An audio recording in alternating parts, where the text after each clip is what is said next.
Am I late again with an update? You betcha I am. But before I get into what I'm doing today, I'm going to ask you to please do all of the things, and you know what they are. Okay, so I wanted to get an update in for Women Who Rock, and honestly, I don't know when you're going to see this. I'm late on everything. I'm behind. It's a thing. But let's talk about this project. So this started August 26th of 2022, will run through August 26th of 2023. So we've really only got just a few months left here. The reason they picked August 26th is because that's Women's Equality Day. Now, this is a project that was created by Cece, who's the diva next door, Kim from Teacher Loves Beauty, and Ruth, whose channel is Ruth Foley. They decided that they were going to find a bunch of women from a bunch of different areas and put them all together with some prompts and give us Women Who Rock. It is not all music, but there's some in here. And you know me, I'm going to add some more just because that's me. The hashtag the hashtag on social media for this project is hashtag Women Who Rock PP. Wow, for some reason I could not get that one out. They didn't give us a lot of rules. They left this really open-ended. They gave us the list of people and they said kind of do it your own way. Bring them all in, do it roulette, do whatever you want to do, whatever works for you, set your own goals, all of that good business. So that's kind of what I did. I got a little ambitious on some things, but that's okay. That's okay. We're going to talk about what I've still got remaining in this project. Now, I still have the Spice Girls, and that is a product you really, really, really want to pan. For me, that is this little bitty NARS Velvet Lip Gloss pencil in New Lover. See how small that is? It's little. It's little. This is a glossy pencil, and honestly, I flippin' love it, and I don't know how much I have left, but I'm betting that I can actually, because of sharpening and such, I actually probably will get this finished by the finale. So I'm fairly happy with where we're at. I didn't remeasure it. Nah, not worth remeasuring. You know, I don't actually prep for these things. I just get on here and start talking. So it happens. But we'll do a little bit of live fixing because there are a couple of things that I managed to screw up that I might be able to give you answers on. So the next thing I have is Rachel Platten, and that's Fight Song. This is a product you have to fight to open, have to fight to use up. For me, that's going to be a lip gloss. I just am not one of those who's good at finishing a lip gloss, you guys. Even when I love it, and I don't know if you're going to be able to see this too well. This is Rare Beauty's gloss in Nearly Mauve. And the one I have is a smaller than the regular. It was part of a little duo pack that I had gotten from one of the Sephora sales. So that's what we got there. And for some reason, this is registering as weighing more now than it did. Wow, last time I weighed it. It's actually... okay, it's jumping around. It doesn't want to tell me what it weighs. Yeah, I don't have an accurate weight on this because this is telling me that it's gained weight. Let's try this again, shall we? Don't you love when I do things live? Okay, so now it's telling me it's 26.4 grams, which honestly, that's not great because the last time I weighed it was in March at 26.6. We'll see. We'll see if I can get this one finished by the finale. I don't know that that's going to happen, but that's okay. That's okay. Then we've got Harriet Tubman. So this is a black-owned makeup brand. I brought in the Mented lip liner or lip pencil. This is in Mented Pink. And my goal was to finish this. I don't know why. Because this is actually almost more of a nude shade than a pink shade. It's kind of a warm pink. And oh yeah, I'm going to tell you right now, with that much left, there's no way that's going to be finished by the finale. But hey, you know, I'll get through as much as I can get through, and at least I'm using it. We're counting that as a good thing. Wow. All right, then I had Serena Williams, and this is a quote. I don't like to lose at anything. Yet, I've grown most not from victories, but setbacks. So it's a product that you learn to love. Well, for me, that's a brow product. This is the e.l.f. Wow Brow in taupe. And I just wanted to finish this tube off. I don't know how many uses I had on it before, but when it got to the point where I couldn't really couldn't really use any more, get any more product out of it. I had 85 tracked uses in this project alone. So this one is going to go into the empties. You will be seeing that shortly, whenever. Okay, so at least that's completed. Then the next thing that I have going on, the last thing, is actually something I brought in because I'm me. I brought in Christine McVie after her passing because I wanted to do something to honor her and kind of recognize a person that I have found significant in my life musically. So I brought in this shade, which I can't pick up, from Sydney Grace, Turtle Doves, based basically on her song Songbird. And if you go back or if you've seen my other videos, you know why it was that I picked that. So I just put this in for 10 uses. This is a really pretty champagne-y, shimmery shade. And hopefully you can, ooh, yeah, there you can see it a little bit.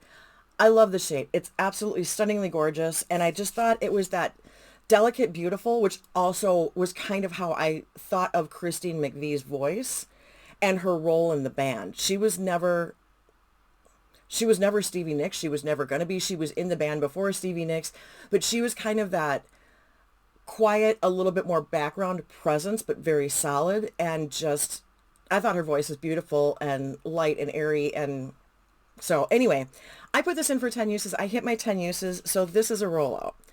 Now, of course I do. What this means is that I only have these 3 products left in the project. And honestly, I don't know that it's worth giving you a July update. So I'm going to just hold off on this and give you a finale. That being said, that means that it's time to move into the music moment. And once again, I'm doing this one even a little bit differently. And I'm doing it that way because I don't know why. Because for me, I think this one is just too broad. I had said at one point that I was going to talk more about Joan Jett. So for the music moment, I am giving you Joan Jett. I am giving you her entire catalog of everything. Now, if you know about Joan Jett at all, or I'm assuming you guys do, I don't know, maybe you don't, maybe you're not music people. When Joan was a teenager, she was about 13, she asked for a guitar for Christmas. Her parents got her one, and she took a couple lessons, but they had told her that girls don't play rock, and she was like, okay, no, that's not okay with me, and kind of just stopped doing the lesson thing, and was very into the local music scene, wanted to start a band, ended up meeting Kim Fowley at, oh, I can't remember which bar it was at. But anyway, they met and he was kind of instrumental in helping her connect with some other people. The first one that she connected with was Sandy, the drummer, Sandy West. And as this developed, the original band, you've got Joan Jett, you've got Cherie Curry as the lead singer, you've got Sandy as the drummer, you've got Jackie Fox as the bassist, and then you've got Lita Ford. And they actually were only together from like 75 to 79. And they put out, and now let's see if I have this pulled up, because, all right, they have 4 studio albums and they have 2 live albums. Now, I don't know much about Live in New York, and that was released in January of 78. The other albums I do pretty much know. I'm hopefully getting you some screenshots of some of the covers of their albums. There's different things that happened. They were all very young. They were all underage when they started. They did do a lot of touring. They were not well received here. They took a lot of crap, not only from fans, but roadies, sometimes even the other bands. These girls were musicians. Were they very young? Absolutely. But they did rock. And they were such a short-lived thing. And I think a lot of that had to do with just the time, the way they were managed, the issues of being on the road and not actually getting any money. And there was just all kinds of weird stuff that went on. I honestly say that part of the demise of the band, and this is opinion, guys, this is not fact, this is opinion. What Kim Fowley did is, Fowley did, was he set up a photo shoot. The girls had done interviews. There had been different things that had gone on. But there was one particular photo shoot that was done, and at this point, Cherie was already wearing lingerie on stage as her costume. So they basically did a photo shoot of her in that stuff that she had been wearing on stage, and it almost became like a centerfold type of thing. It wasn't in a men's magazine or anything like that, but that's just kind of how this came across, and it actually did end up offending the other girls. Cherie, from what I've read and seen from reading books, seeing the Runaways movie, different interviews, things like that, Cherie wasn't actually aware that this was going to happen, that this was going to be a thing. It was more like, hey, you need to have your photos done. This is what's going on. And they set it up, and she did what she was supposed to do. That's what she was told. So she did it. Now, that kind of created some tensions. There were some other tensions. When you get that many girls together and you have them confined for as long as these guys were like on the road and stuff, there's going to be squabbles, there's going to be whatever. But there was some dissension, and it got to the point where, like, Cherie's lifelong dream wasn't to become a singer. She ended up leaving the band. Well, this is really Joan Jett's band. I mean, this is what she wanted. She was the first one in. This was her whole thing. There was things after Cherie left, Joan finally stepped up because she originally didn't want to be the lead singer. She didn't have enough confidence in herself to do that. Pretty surprising considering who she is now. But when Cherie left, Joan actually stepped up. She had written most of these songs. And I know that the credits will say that it's her and some other people. And, yeah, Lita was there for a lot of it. Cherie was in there for some of it. But a lot of this, the driving force is still Joan. She stepped up. She became the lead singer. Stuck around for a while. But then there were some other things that went on. There were some tensions. And she actually flat out said, I am not going to be fired from a band I started. So she kind of left. The band had some other members in and out here and there. There were things that were going on. There's accusations of misconduct, all kinds of crap, just in the history of the band. They did break up. Now, there is, and I did not know this until I read it, this is probably a little known fact, Kim still had the rights to the Runaways in some way, and I don't know if it's just the name or whatever, but he found somebody who had written a song because they were inspired by the original band, and he tried to create a new Runaways. I have heard nothing from them. I know nothing about them, but it does not have any of the original members in it. So, here and gone, whatever. Now, Joan wanted to stay, I mean, music is her life. She wanted to be a working musician and wanted to keep doing that. And it took a while for her career as a solo artist to kind of really get going and take off. She eventually did meet Kenny Laguna, and they have, to this day, have a partnership. They had recorded an album. They had been denied by 20-some record labels as far as them taking it on and producing and putting out the album. So eventually what Kenny did is he used his daughter's college fund. Now his daughter also works with them now that she is older. She's part of the team that works with Joan and Kenny. But they ended up putting out themselves. Now in the meantime, when all this stuff is going on, Joan is producing other artists. And it's like one of those things where I think she kind of just stumbled into it from having some of the experiences that she had. So she's out there producing like some punk stuff. Well, then there's also the Riot Girl movement. And Joan actually is a big influence, not only for the movement, but she's a part of it. And there's not stuff necessarily that she put out that falls under that banner, but she knew a lot of the people in the movement. There's an interview with Kathleen Hanna from Bikini Kill, and she had said that one of the most like profound moments for her was when she heard Joan's cover of Tommy James's Crimson and Clover. The fact that Joan used the original pronouns, that she didn't change them to sing from the female perspective, that she left them the way they were.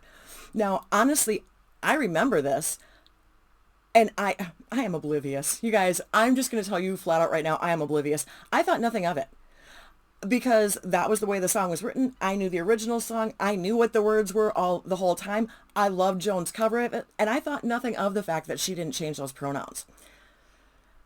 Maybe I should have been more aware of that, so that's on me. But for me, it was never about that kind of stuff. And way back with the Runaways, there's an interview with Joan where they've asked her about her sexuality basically since the Runaways. And she flat out said back then she would not address it because she knew that the minute that she said something, that's all the band was going to be. And that was not what she wanted. and they were getting slammed in the US. The articles, the critics, the rock stuff from the US hated them, just slammed them, completely thought they were worthless, didn't think they should be on the stage, the whole thing. Now in Japan, the Live in Japan album, they were freaking huge. That is really what kind of almost cemented them as far as their place in the history of rock and roll, is because they did so well there. And then years later, people are coming to realize that this is a big thing. And like I said, that influence had a lot to do with some of the Riot Girl movement. Now, like I said, Joan was actually around for that. She was producing different things still. And one of the things that you'll hear about a lot with the Riot Girl movement is Mia Zapata's murder. Now, they did some different musical events trying to raise some funds. They were looking for information about who had committed the crime. One of the things that you don't often hear is that in 2004, they did arrest somebody. And so this is not still an open case as far as I know. I don't know what the results were. I didn't look it up because it's kind of not about that. But you always hear about the fact that she was killed, that she was a part of the scene and that she was killed. And it was so impactful because this whole movement is about women, and it's about them taking their place in the music scene and having a place, that it was a valid thing for women to be in this place, in this space, and a part of the thing. It wasn't some fly-by-night thing. It wasn't like, oh, how cute, the girls want to play too, and brush them off. That it was valid. So her murder was really, really big because the whole point was that they were fighting for space, and someone just took that away in a very, very horrific manner. And so this did not get solved immediately, but eventually there was some resolution. And that's the part that you never hear when anybody talks about the Riot Girl movement or Mia or any of that stuff. You don't hear that, yes, they did find someone. So that is important to note. Okay, I'm kind of going on a lot of tangents here, but bear with me. All right, so all of this stuff goes on. Now, Joan is still active. She's still recording. She's still putting out albums. She has, I don't even know what her discography is. I can't even find an accurate number. Okay. She has continued to produce all the time. Now, did she have a gigantic hit with I Love Rock and Roll? Abso-friggin-lutely. Is it probably one of the best known things that she has done as a, well, not solo, but with the Blackhearts? Absolutely. This isn't an original, you guys. That's a cover song, in case you did not know. Now, I personally like some of the earlier albums. I love Bad Reputation. I love this song. I love everything about it. I love the whole, this is who I am, and if you don't like it, I don't care. There's a lot of attitude in that, and I appreciate that fact. I like her always being so very much who she is. Now, still producing, still cited as an influence, and we're going to get to the Runaways influence as well as some of the Joan Jett stuff. But I think one of the things that you need to understand is that no matter what throughout her career, she has always been very, very true to herself. She is who she is. She's very unapologetic about it, which you know makes her my hero. So, few things that I don't normally talk about. I've already mentioned, like the sexuality thing. This comes up again in her career. There is I think it's a 2018 documentary on Joan Jett. And after this was done, there was something said about there was a festival of some kind, and the LGBT community essentially had said that they were not going to show her documentary because she refused to identify, which actually offended her. And if you find any information about this, there's a necklace she wears as well as a tattoo on her back. And her response was, how much more identifying do I need to do? It's at this point, her sexuality had already been discussed. So it wasn't like it was unknown, but for her, that is not the biggest important thing. For a lot of people, it is. And for a lot of people, they actually help open the door for so many others just by coming out and saying these things. But for her, she never wanted that. She never wanted to be looked at as anything other than a musician. And that's the part that I think is important. It doesn't matter her orientation. It doesn't matter her gender. It doesn't matter anything else. What matters is the music. And what matters as a legacy is the fact that that was her attitude, and that's what actually propelled her throughout her career and made her influential to other people. Now, I did say I would talk about the influence and blah, blah, blah. So we're going to do that if I can figure out where it went. Oh, stupid computer. The Runaways are cited as influencing the Bangles, the Go-Go's, Sahara Hot Nights, L7, the Donnas, and Vixen. Okay. They're also named by other people as being an influence, and we're talking about the Germs. And I haven't heard Pat Smear say this. I've heard Dave Grohl say that the reason that Pat picked up an instrument was because of Joan Jett. I don't know how much truth there is to that or what his other influences are, but you do know that he is part of the Foo Fighters. Maybe you don't. Pat is part of the Foo Fighters. He was in the Germs. Joan produced a Germs record. So there is a history that goes back there with the two of them, and whether or not she really is the reason he picked up an instrument or not, I'm not 100% certain, but that is it's one of the reasons, let's put it that way. And it is something that is frequently said.